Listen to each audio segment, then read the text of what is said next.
चलिए, फिजिक्स में हम नीट के जो प्रीवियस ईयर्स क्वेश्चंस हैं उनको डिस्कस करते हैं और उनके पीछे क्या कॉन्सेप्ट लगा है वो सारे कॉन्सेप्ट भी हम डिस्कस करते हुए चलेंगे। कोशिश करिएगा कि आप नोट्स बनाते हुए चलें साथ ही साथ। ठीक है, अगर आपने बिल्कुल बेसिक लेवल पे पढ़ा हुआ है, एनसीईआरटी बेस्ड पढ़ा हुआ है, तब भी आप उन क्वेश्चंस को अगर एक बार देखेंगे तो आपके लिए आसानी रहेगी आगे भी कॉम्पिटिटिव एग्जाम देने में। तो पहला चैप्टर जो हम स्टार्ट कर रहे हैं वो हमारा है यूनिट्स एंड मेजरमेंट्स। ठीक है, बिल्कुल 11th क्लास का जो आपका पहला चैप्टर होता है वहां से हम स्टार्ट कर रहे हैं। प्रीवियस ईयर्स क्वेश्चंस हम देखते जाएंगे, इनकी पीडीएफ फाइल आपको डिस्क्रिप्शन में मिल जाएगी। ठीक है, तो पहला टॉपिक हम देख रहे हैं। जो पहला टॉपिक है वो आपका है physical quantities and their units. Physical quantities and their units. Physical quantities के बारे में बात करेंगे, उनके यूनिट्स के बारे में हम बात करेंगे। ठीक है, तो जो पहला क्वेश्चन हम देख रहे हैं वो है आपका नीट 2022 का। First question is of NEET 2022 का पहला क्वेश्चन है आपका। ठीक है, क्वेश्चन क्या है, मैं ऑप्शंस भी साथ साथ लिखते हुए जाऊंगा और इवन आपकी पीडीएफ फाइल आप डिस्क्रिप्शन से डाउनलोड करके देख सकते हैं। Plane angle and solid angle, पहला क्वेश्चन है plane angle and solid angle. ठीक है, ऑप्शंस है इसमें आपके। पहला ऑप्शन है आपका dimensions have dimensions but no unit, have dimensions but no units. दूसरा ऑप्शन है आपका no units and no dimensions, no units and no dimensions. अभी हम डिस्कस करेंगे इसमें, एक दो इंपॉर्टेंट कॉन्सेप्ट भी देखते हुए चलेंगे। तीसरा है both units and dimensions, both units and dimensions. And the last option is units but no dimensions, units but no dimensions. Okay, देखिए जो प्लेन एंगल होता है, प्लेन एंगल, ठीक है, इसकी अगर हम बात करेंगे तो इसकी जो यूनिट होती है वो होती है आपकी एसआई यूनिट की मैं बात कर रहा हूँ, वो होती है आपकी रेडियन। एसआई यूनिट जो होती है वो होती है आपकी रेडियन, RADIAN। RAD सिंपली हम लिख देते हैं। एक्चुअली प्लेन एंगल 1 रेडियन किसके बराबर होता है, जैसे सपोज हमारे पास एक सर्किल है। ठीक है, ठीक है, मैं ये बताना चाह रहा हूँ आखिर ये डायमेंशनलेस क्यों है। यूनिट तो देखिए आपको पता ही है, आपने बहुत ही बेसिक चीज पढ़ी हुई है, यूनिट होती है इसकी। लेकिन आखिर ये डायमेंशनलेस क्यों है, और यहीं पर हम एक इंपॉर्टेंट कॉन्सेप्ट और देखने वाले हैं। Suppose we have a circle whose radius is R। हम इस सर्किल में सपोज कुछ डिस्टेंस चलते हैं सेम R के बराबर along the arc of the circle. इस सर्किल की आर्क के अलोंग सेम R के डिस्टेंस चलते हैं, तो इस सेंटर पे जो भी एंगल बनाता है थीटा, वो होता है आपका 1 रेडियन के बराबर। 1 रेडियन, 1 रेडियन क्या होता है, कोई भी सर्किल है R रेडियस का, उसके आर्क के अलोंग अगर आप R डिस्टेंस चलेंगे तो इस सेंटर पे जो एंगल बनता है 1 रेडियन का होता है। लेकिन सपोज अगर आप इसी सर्किल की आर्क के अलोंग S के डिस्टेंस चलते हैं तो इसका जो एंगल बनता है ये बनता है S/R रेडियन का। ठीक है, अगर आप S के डिस्टेंस चलेंगे तो इसमें जो एंगल बनेगा ये थीटा, ये आप S/R रेडियन का हो जाएगा। अब देखिए S क्या है, आपकी डिस्टेंस है, S डिस्टेंस है, और डिस्टेंस के लिए डायमेंशनल फॉर्मूला क्या होता है आपका, डिस्टेंस के लिए डायमेंशनल फॉर्मूला हम यूज करते हैं L। R क्या है, R भी डिस्टेंस है, एक टाइप की लेंथ है, इसके लिए भी डायमेंशनल फॉर्मूला क्या होगा L। अगर आप डायमेंशनल फॉर्मूला निकालने की कोशिश करेंगे प्लेन एंगल का तो ये हो जाएगा L/L। तो यानी ये क्या आ जाएगा हमारे पास, डायमेंशन लेस, डायमेंशन लेस। तो यानी जो प्लेन एंगल होता है वो डायमेंशन लेस होता है, बट यूनिट आपको पता है उसकी यूनिट रेडियन में हम यूज करते हैं। जो प्लेन एंगल है उसकी यूनिट हम रेडियन में यूज करते हैं। ठीक है, अगर आपको और बहुत बेसिक सी चीज पढ़नी है, बेसिक मैथ्स जो आपकी फिजिक्स में यूज होती है, तो आप यूट्यूब चैनल में मैथमेटिक्स क्लास 11 करके एक प्ले लिस्ट होगी, सॉरी फिजिक्स क्लास 11 करके प्ले लिस्ट होगी, वहाँ पर आपको basic maths use in physics जो होगा पूरे लेक्चर मिल जाएंगे। जो भी बेसिक मैथ्स आपकी फिजिक्स में यूज होती है वो सारी चीज़ें आपको दी हुई हैं। ठीक है, वो प्ले लिस्ट आप देख लीजिएगा, मिल जाएगा आपको। ठीक है, सिमिलरली अगर आप सॉलिड एंगल की बात करें जिसकी यूनिट स्टे रेडियन होती है, सॉलिड एंगल की जो यूनिट होती है, सॉलिड एंगल उसकी यूनिट होती है आपकी स्टेरेडियन, ठीक है ना, एस आर से डिनोट करते हैं इसको। तो यानी डेफिनेटली इसकी यूनिट तो है। बट सॉलिड एंगल जो होता है, जैसे अभी हमने 2D की बात करी, अगर हम 3D की बात करते हैं, सपोज ये एक स्फेयर है, अब सर्किल ना लेके अगर आप स्फेयर देते हैं, तो यहाँ पर हम एरिया की बात करते हैं कि कुछ एरिया हमने कंसिडर किया इस स्फेयर पे, इस एरिया ने सेंटर पे जो एंगल बनाया है 3D में, एक कोनिकल टाइप का एंगल बनेगा आपका, एक कोनिकल टाइप का एंगल बनेगा। ये सरफेस है, सपोज ये स्फेयर है, इस स्फेयर की सरफेस में कुछ एरिया कंसिडर किया है, इस एरिया ने सेंटर पे कोनिकल टाइप का एंगल बनाया है। तो वो जो कोनिकल एंगल जो होता है वो 3 डायमेंशन में बनता है। आपका एक कोन देखा होगा आपने, आपका जो आइसक्रीम कोन भी होता है, वो जो एंगल बनाता है एक 3D में एंगल बनता है ऐसे करके, ठीक है। तो वो वाला जो 3D में एंगल बना है उसकी यूनिट आपकी स्टेरेडियन होती है। एक्चुअली ये भी जो स्टेरेडियन जब हम निकालते हैं, वहां पे हमने देखा था रेडियन, हमने देखा था तो वो लेंथ अपॉन लेंथ आया था। ये एक्चुअली स्टेरेडियन जो होता है, डायमेंशनल फॉर्मूला अगर आप सॉलिड एंगल का देखेंगे तो ये जो निकलता है, ये निकलता है area upon area. Area, area का डायमेंशनल फॉर्मूला एल स्क्वायर होता है, तो एरिया अपॉन एरिया, तो ये भी डायमेंशनलेस होता है, ठीक है। तो सॉलिड एंगल भी डायमेंशनलेस होता है और प्लेन एंगल भी डायमेंशनलेस होता है। लेकिन अभी हमने देखा इनकी जो यूनिट्स होती हैं, सप्लीमेंट्री यूनिट्स बोलते हैं, जैसे 7 फंडामेंटल क्वांटिटीज होती हैं एसआई सिस्टम में, 7 फंडामेंटल क्वांटिटीज होती हैं। उसके अलावा आपने देखा होगा 2 सप्लीमेंट्री यूनिट्स होती हैं, और वो सप्लीमेंट्री यूनिट्स किसकी होती हैं, प्लेन एंगल की होती हैं और सॉलिड एंगल की होती हैं। और इनकी यूनिट्स क्या होती है, रेडियन एंड स्टेरेडियन, ठीक है। ये तो आपने देखा, तो डेफिनेटली इन दोनों की यूनिट तो है। लेकिन ये क्वांटिटीज डायमेंशनलेस क्यों है, क्योंकि डायमेंशनलेस प्लेन एंगल जो होती है वो लेंथ अपॉन लेंथ होती है, solid angle area upon area होता है, इसलिए ये क्वांटिटीज डायमेंशनलेस होती हैं, ठीक है। चलिए अब इसमें से, चलिए ऑप्शन तो हमें मिल गया है कि ये जो दोनों क्वांटिटीज हैं ये डायमेंशनलेस है, ठीक है, बट यूनिट्स हैं, यूनिट्स बट नो डायमेंशन। अब एक बहुत ही इंपॉर्टेंट कॉन्सेप्ट निकल के आया है, इसे आप नोट कर लेंगे तो ज़्यादा सही रहेगा। वो क्या कॉन्सेप्ट होता है कि कोई भी फिजिकल क्वांटिटी है, अगर वो यूनिटलेस है, अगर कोई भी फिजिकल क्वांटिटी है वो यूनिटलेस है, तो 100% वो डायमेंशनलेस भी होगी। अगर वो यूनिटलेस है तो 100% डायमेंशनलेस भी होगी, ठीक है। लेकिन अगर कोई क्वांटिटी डायमेंशनलेस है, अगर कोई क्वांटिटी डायमेंशनलेस है, तो इट मे और मे नॉट बी यूनिटलेस। जैसे अभी हमने एक एग्जांपल देखा था, प्लेन एंगल और सॉलिड एंगल डायमेंशनलेस होते हैं लेकिन वो यूनिटलेस नहीं होते हैं। Plane angle and solid angles are dimensionless but not unitless. Similarly refractive index है, रिफ्रैक्टिव इंडेक्स पढ़ी होगी 10th क्लास में आपने, वो डायमेंशनलेस भी होती है और यूनिटलेस भी होती है। तो इसलिए कोई भी चीज जो डायमेंशनलेस है, it may be unitless, it may not be unitless.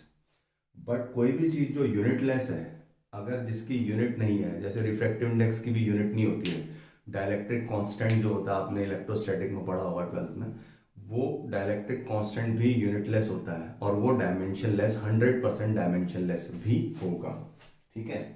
तो ये पहला इंपॉर्टेंट जो कॉन्सेप्ट निकल के आया पहले क्वेश्चन से, वो ये है जो मैंने नोट की फॉर्म में लिखा हुआ है। अगर कोई भी फिजिकल क्वांटिटी यूनिटलेस है तो वो 100% डायमेंशनलेस भी होगी।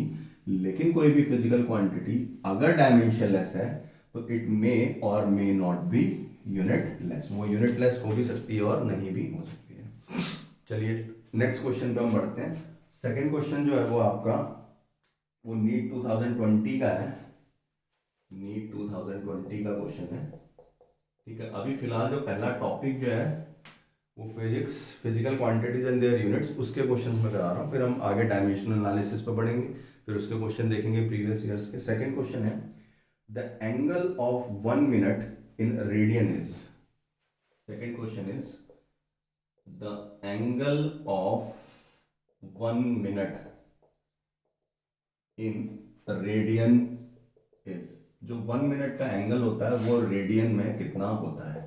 मैं ऑप्शंस लिख देता हूँ और इसके पीछे का क्या लॉजिक है, क्या कॉन्सेप्ट है, वो हम देख लेंगे। पहला ऑप्शन है 2.91 into 10⁻⁻4, 2.91 into 10⁻⁻4, these all are in radian, ये सारे के सारे रेडियन में है। दूसरा ऑप्शन है आपका 4.85 इंटू 10⁻⁻4, और अगर आपको प्लेन एंगल के बारे में और ज़्यादा डिटेल में पढ़ना है कि मिनट को डिग्री में, डिग्री को मिनट में, रेडियन में कैसे कन्वर्ट करते हैं, तो बेसिक मैथ्स यूजिंग फिजिक्स वाला जो आपका, जो हमारे पास, जो आप मेरे चैनल पर जाइएगा, चैनल पे mathematics class 11, sorry physics class 11, physics class 11 वाले में जो होगा वो, उसमें बेसिक स्टार्टिंग के ही लेक्चर होंगे आपके बेसिक मैथ्स वाले, ठीक है। Basic maths using physics starting के ही लेक्चर होंगे, उन लेक्चर्स में आप देख लीजिएगा, आपको समझ में आ जाएगा, ठीक है। ये सारी चीज़ें मैंने आप वहाँ पे बताई हुई हैं। तो हमें 1 मिनट को रेडियन में कन्वर्ट करना है, ठीक है। देखिए आपके पास जो 1 डिग्री होता है, एंगल अगर आपका डिग्री में होता है तो उसे मिनट में कन्वर्ट करने के लिए हमें एक कन्वर्जन पता है, 1 degree is equal to 60 minutes होते हैं।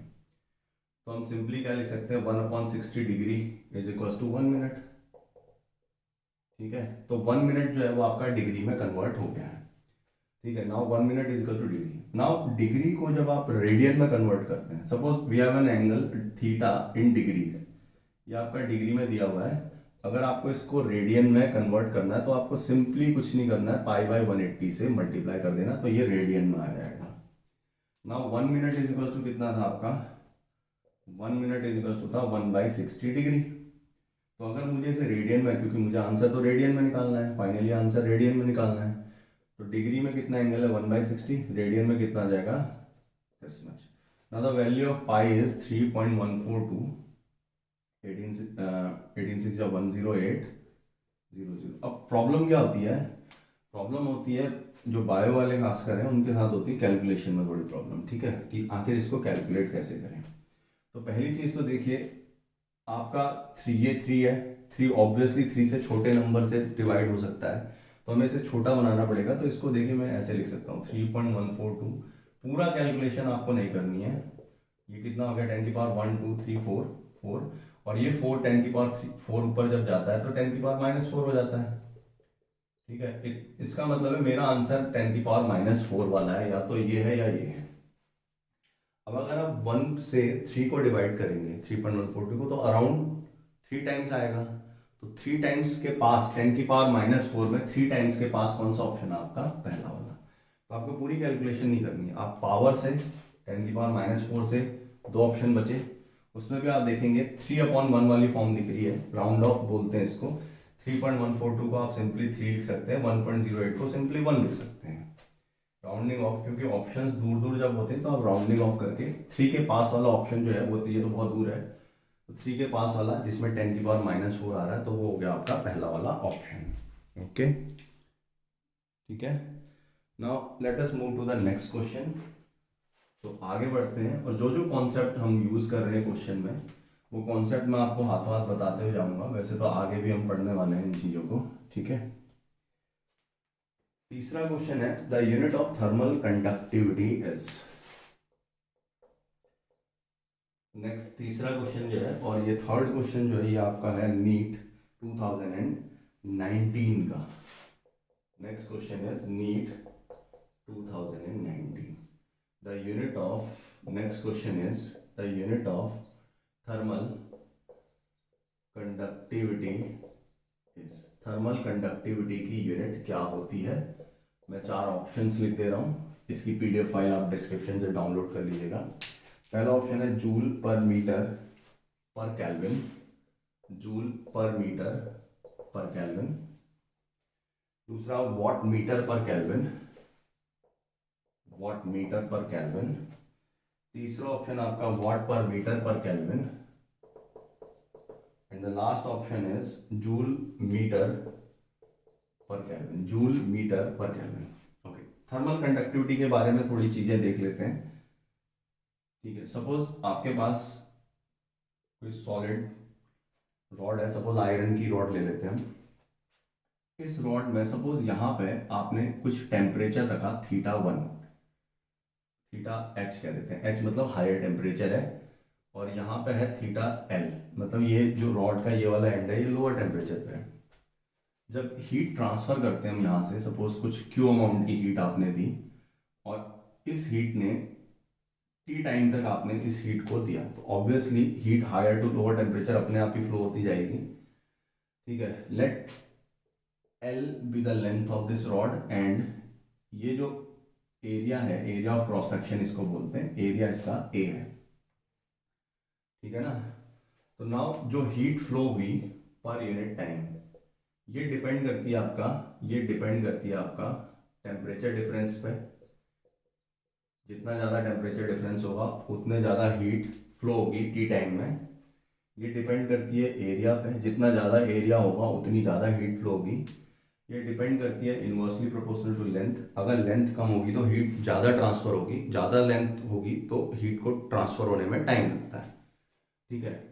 जब मैं यहाँ प्रोपोर्शनैलिटी का साइन हटाता हूँ तो कांस्टेंट ऑफ प्रोपोर्शनैलिटी जो आता है के, इसे या तो हम कोफिशिएंट ऑफ थर्मल कंडक्टिविटी बोलते हैं या कॉम्पिटिटिव एग्जाम में से सिंपली थर्मल कंडक्टिविटी बोल दिया जाता है। तो मुझे इस थर्मल कंडक्टिविटी की यूनिट बतानी है, ठीक है। मैं डायमेंशनल फॉर्मूला भी निकाल के दे दूंगा, डायमेंशनल फॉर्मूला और यूनिट दोनों इंपॉर्टेंट है इसकी, ठीक है। तो थर्मल कंडक्टिविटी की अगर हम बात करेंगे तो देखिए इसकी यूनिट क्या होती है आपकी, जूल। एनर्जी है, हीट है, heat is a form of energy, joule. इसकी यूनिट है आपकी टाइम की सेकेंड, ये होगी सेकेंड, ये के। और ये जो टेम्परेचर, ये जो है ये है टेम्परेचर डिफरेंस। टेम्परेचर डिफरेंस की यूनिट क्या होती है आपकी, केल्विन, ठीक है, ये केल्विन हो गई। एरिया, एरिया की यूनिट होती है आपकी मीटर स्क्वायर, और लेंथ, लेंथ की यूनिट होती है आपकी मीटर। तो मीटर से 1 मीटर स्क्वायर कट जाएगा। Now joule per second, joule per second जो है वो energy per unit time, joule work done की भी यूनिट होती है ना। Work done per unit time is power, work done per unit time is power, तो this is work done per unit time. Power, power की unit जो होती है वो होती है आपकी वॉट, पावर की यूनिट होती है वॉट।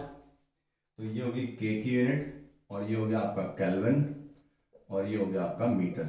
नाउ केल्विन और मीटर को लेफ्ट हैंड साइड में ले जाते हैं तो ये यूनिट हो गई वॉट की, ठीक है। ये केल्विन को मैं सिंपली के लिख देता हूँ, एक्चुअली ये थर्मल कंडक्टिविटी का लिए हम यूज करते हैं के, और ये केल्विन के लिए यूज कर रहा हूँ मैं। और नीचे आया metre, this is the SI unit of K. Thermal conductivity की एसआई यूनिट जो हो जाएगी वॉट पर मीटर, ये ऊपर जाएगा per metre per kelvin, watt per metre per kelvin, that is the C वाला आंसर आपका सही है। नाउ अगर हम बात करते हैं इसके डायमेंशनल फॉर्मूला की, अगर डायमेंशनल फॉर्मूला की हम बात करते हैं यहाँ पे, तो जूल, जूल वर्क डन या एनर्जी का डायमेंशनल फॉर्मूला होता है आपका ml2 T-2। डायमेंशनल फॉर्मूला भी इंपॉर्टेंट है इसका, दिस इज टाइम, टाइम का होता है आपका T। डायमेंशनल फॉर्मूला ऑफ के, केल्विन, केल्विन के लिए भी हम के यूज करते हैं, इसको यहाँ भेज देते हैं हम डिनोमिनेटर में। और ये हो गया मीटर, मीटर के लिए हम यूज करते हैं लेंथ एल, ठीक है। तो डायमेंशनल फॉर्मूला ऑफ दिस के इज, ये ऊपर जाएगा आपका, एल ऊपर जाएगा, एल से एक एल कट जाएगा, तो ये आएगा ml T-3 K-1। This is the dimensional formula of thermal conductivity, ठीक है। तो इसका डायमेंशनल फॉर्मूला भी इंपॉर्टेंट है और इसकी एसआई यूनिट भी इंपॉर्टेंट है। चलिए नेक्स्ट हम बढ़ते हैं चौथे क्वेश्चन पे। ये जो बेसिक, जो आपके डायमेंशनल फॉर्मूले वाले क्वेश्चंस होते हैं वो आप तभी अच्छी तरीके से बना सकते हैं जब आपको पता होगा कि फिजिकल क्वांटिटी किस फॉर्मूले में यूज होती है। और फॉर्मूले के बनाने के लिए आपको, फॉर्मूला याद रखने के लिए आपने क्वेश्चंस करे होने चाहिए, न्यूमेरिकल्स बनाए होने चाहिए, ठीक है। Next the fourth question is the damping force, NEET AIPMT 2012 का क्वेश्चन है। अगला क्वेश्चन है हमारा AIPMT 2012 का fourth question.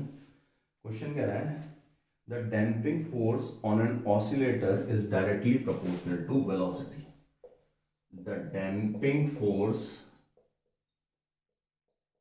on an oscillator is directly proportional to its velocity, directly proportional to velocity, velocity के directly proportional है damping force। बहुत आसान क्वेश्चन है, ठीक है। velocity, the unit of constant of proportionality is, the unit of constant of proportionality, ठीक है। और ऑप्शंस आपको दिए हुए, चार ऑप्शंस आपको दिए हुए।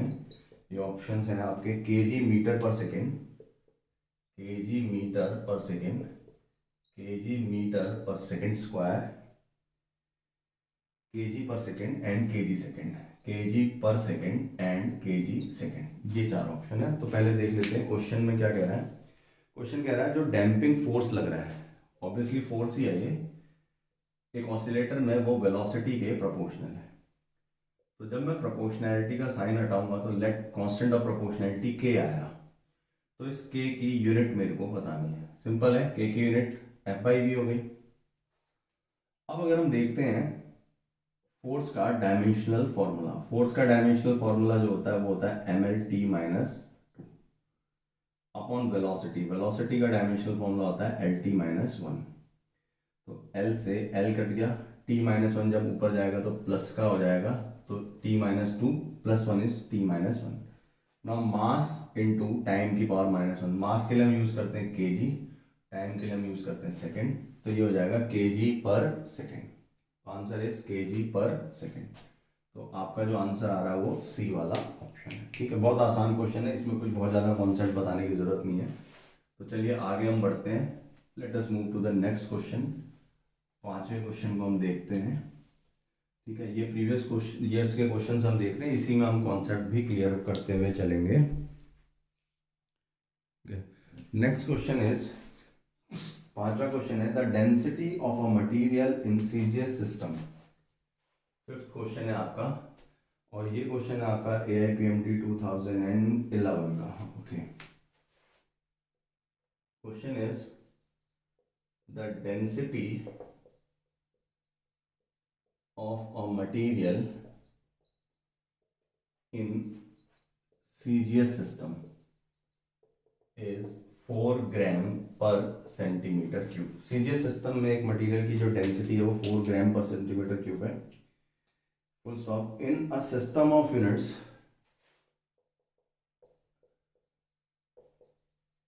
इन अ सिस्टम ऑफ यूनिट्स, इस तरह के क्वेश्चन आपको जेई मेंस में मिलेंगे। आई थिंक मेरे ख्याल से 2022 में भी एक क्वेश्चन इस तरह का जेई मेंस में आया है। In a system of units in which unit of length is 10 centimeter and unit of mass is 100 gram, then the value of density of material will be, the value of density of material will be, जो material की density होगी उसकी value क्या होगी इस नए system of units में। Value, simply value. Option से आपके 0.04, दूसरा है 0.4, तीसरा है 40 और चौथा ऑप्शन है आपका 400। ओके, देखिए ये कह रहा है एक सिस्टम ऑफ यूनिट, कोई भी सीजीएस सिस्टम में डेंसिटी जो है वो है 4 ग्राम पर सेंटीमीटर क्यूब। अब कोई भी हमने एक सिस्टम उठाया, कोई हाइपोथेटिकल सिस्टम है, उस सिस्टम में जो लेंथ की यूनिट है, यूनिट ऑफ लेंथ जो है वो 10 सेंटीमीटर है। ठीक है, लेंथ की जो यूनिट है वो 10 सेंटीमीटर है। तो मान लेते हैं उस हाइपोथेटिकल सिस्टम में, जैसे सपोज हम कहते हैं कि एसआई सिस्टम में लेंथ को हम मीटर में मेजर करते हैं, सीजीएस सिस्टम में लेंथ को हम सेंटीमीटर में मेजर करते हैं। तो मान लेते हैं उस हाइपोथेटिकल सिस्टम में लेंथ की यूनिट को एल स्टार में मेजर करते हैं, सपोज एल स्टार में। वो एक हाइपोथेटिकल सिस्टम है, जैसे ऐसे सिस्टम में मीटर में करते हैं, सीजीएस सिस्टम में सेंटीमीटर में, उस हाइपोथेटिकल सिस्टम में हम एल स्टार में मेजर करेंगे। तो 1 एल स्टार किसके बराबर है आपका? 10 सेंटीमीटर के बराबर है। उस हाइपोथेटिकल सिस्टम में जो लेंथ की यूनिट है वो 10 सेंटीमीटर के बराबर है। तो we can say 1 centimetre is equal to 1/10 L star. तो 1 सेंटीमीटर किसके बराबर हो जाएगा आपका? 1/10 एल स्टार के बराबर। सिमिलरली मान लेते हैं उस हाइपोथेटिकल सिस्टम में, जैसे एसआई सिस्टम में मास को हम किलोग्राम में मेजर करते हैं, सीजीएस में मास को हम ग्राम में मेजर करते हैं, तो उस हाइपोथेटिकल सिस्टम में मास को एम स्टार में मेजर करते हैं and the unit of mass in that system is 100 ग्राम। इसके बराबर दी हुई है 100 ग्राम के बराबर। तो 1 ग्राम इज इक्वल टू कितना आ जाएगा आपका? 1/100 एम स्टार। तो 1 ग्राम की वैल्यू आपकी ये आ गई इन दैट पर्टिकुलर सिस्टम। तो डेंसिटी की अगर हम बात करें जाए, डेंसिटी देखिए कितनी थी, 4 ग्राम पर सेंटीमीटर क्यूब। तो 4 gram, now this is gram and 1 gram is 1/100। तो ग्राम की जगह आप क्या लिख सकते हैं, 1/100 एम स्टार लिख सकते हैं यहाँ पर ग्राम। फिर आता है सेंटीमीटर क्यूब। अब देखिए 4 ग्राम पर सेंटीमीटर क्यूब को आप इस तरीके से भी लिख सकते हैं, सेंटीमीटर क्यूब डिनोमिनेटर में। तो यानी सेंटीमीटर क्यूब जब डिनोमिनेटर में आएगा एंड 1 सेंटीमीटर किसके बराबर है आपका, 1/10 एल स्टार का क्यूब। 4 ग्राम पर सेंटीमीटर, 4 ग्राम, ग्राम की जगह मैंने 1/100 एम स्टार रख दिया और सेंटीमीटर की जगह मैंने 1/10 एल स्टार रख दिया। तो ये हो जाएगा आपका 4/100 और ये जो वैल्यू आई 1/10 का क्यूब करेंगे आप, 10 का क्यूब आ जाएगा यहाँ पे, ये हो जाएगा M star upon L star का क्यूब। मुझे इससे मतलब नहीं है, मुझे वैल्यू से मतलब है। क्वेश्चन में क्या पूछा है, then the value of density of material. तो देखिए 10 का क्यूब जाएगा न्यूमरेटर में, तो ये बनेगा आपका 1000 और 100 आएगा आपका डिनोमिनेटर में, तो answer comes out to be 40। ठीक है, तो आपका जो वैल्यू आ रही है वो 40 आ रही है। इस तरह के क्वेश्चंस मैं आगे लेक्चर्स में और कराऊंगा। ठीक है, तो पहले इसको समझने की कोशिश करिएगा। Now let us move to the next question. इसे मिटा देते हैं। तो ये आपका AIPMT 2011 का क्वेश्चन था। जेई मेंस में भी कम से कम 3 या 4 बार इस तरह के क्वेश्चन आ चुके हैं और नीट के एग्जाम में भी। तो इसलिए इंपॉर्टेंट है जो हाइपोथेटिकल सिस्टम हम लेके चलते हैं, जिसमें यूनिट ऑफ लेंथ, मास और टाइम इस तरीके से हम लेके चलते हैं। नेक्स्ट क्वेश्चन है the unit of permittivity of free space. ये आपका AIPMT 2004 का क्वेश्चन है और बहुत इजी क्वेश्चन है। क्वेश्चन इज, छठा क्वेश्चन आपका है, 6th question, the unit of permittivity of free space. Permittivity of free space epsilon not से डिनोट करते हैं हम। इसकी हमें यूनिट बतानी है। पहला ऑप्शन है कूलम्ब पर न्यूटन मीटर, दूसरा ऑप्शन है आपका न्यूटन मीटर स्क्वायर पर कूलम्ब स्क्वायर, तीसरा ऑप्शन है coulomb square upon newton metre square and the last option is coulomb square upon newton metre का होल स्क्वायर। ठीक है, तो हमें permittivity free space epsilon naught की बतानी है। तो पहले हम देखते हैं एप्सिलॉन नॉट कहाँ पे हम यूज करते हैं। जब भी दो चार्ज पार्टिकल, सपोज एक पे चार्ज है Q1 का, दूसरे पे चार्ज है Q2 का, ये फ्री स्पेस में रखे हुए हैं और इनके बीच की सेपरेशन है R। तो ये दोनों चार्ज पार्टिकल एक दूसरे पे फोर्स लगाते हैं, चाहे वो फोर्स अट्रैक्टिव नेचर का है चाहे रिपल्सिव नेचर का है, वो तो डिपेंड करता है चार्ज की पोलैरिटी पे। पोलैरिटी का मतलब है पॉजिटिव है या नेगेटिव है। तो ये दोनों एक दूसरे पे जब फोर्स लगाते हैं तो वो फोर्स का फॉर्मूला होता है 1/4 pi epsilon not Q1 Q2 by R square. ये फॉर्मूला जहाँ पे एप्सिलॉन नॉट जो होता है वो परमिटिविटी ऑफ फ्री स्पेस होता है। परमिटिविटी का मतलब है कि जो फ्री स्पेस है वो कितना अलाउ कर रहा है इन दोनों चार्ज पार्टिकल Q1 और Q2 को आपस में इंटरेक्ट करने में, कि आपस में कितने इजीली इंटरेक्ट कर पा रहे हैं या नहीं कर पा रहे हैं। 4 पाई इज ए कांस्टेंट, तो एप्सिलॉन नॉट जो आएगा वो आएगा आपका Q1 Q2 upon FR square. अब आपको पता है चार्ज की जो SI यूनिट होती है वो कूलम्ब होती है, तो ये हो जाएगा coulomb into coulomb square. Force की जो होती है वो न्यूटन होती है और डिस्टेंस की मीटर, तो मीटर स्क्वायर हो जाएगा यहाँ पे, डिस्टेंस का स्क्वायर है। तो एप्सिलॉन नॉट की जो SI यूनिट अगर आप देखेंगे तो ये क्या आ रही है, कूलम्ब स्क्वायर पर न्यूटन पर metre square. That is the C option is the correct option. ठीक है, तो आज जो हमने क्वेश्चंस देखे बहुत बेसिक से क्वेश्चंस थे। ठीक है, लेकिन जो भी मैं कॉन्सेप्ट बताते हुए जा रहा हूँ इन क्वेश्चंस में, ये एक्चुअली डायमेंशनल एनालिसिस में क्या होता है कि आपके फॉर्मूले कुछ आगे के चैप्टर्स के जो फिजिकल क्वांटिटीज होती हैं उनके भी यूज होते हैं। तो वो क्वांटिटीज कहाँ पे यूज हो रही हैं, किस फॉर्मूले में यूज हो रही है, मैं हाथों हाथ बताता हुआ चल रहा हूँ। जो 12th में हैं या जो 12th पास आउट हो गए हैं, 13th बैच वाले जो हैं, उनके लिए ये चीज़ें आसान होती हैं। जो 11th में बच्चे हैं उनके लिए कुछ नई फिजिकल क्वांटिटीज आती है, लाइक एप्सिलॉन नॉट हो गया। ठीक है, जैसे अभी हमने देखा था यहाँ पे एक थर्मल कंडक्टिविटी आया था, तो उनके लिए थोड़ा प्रॉब्लम होती है। तो इसलिए मैं यहाँ पे बेसिक चीज़ें आपको बताते हुए जा रहा हूँ।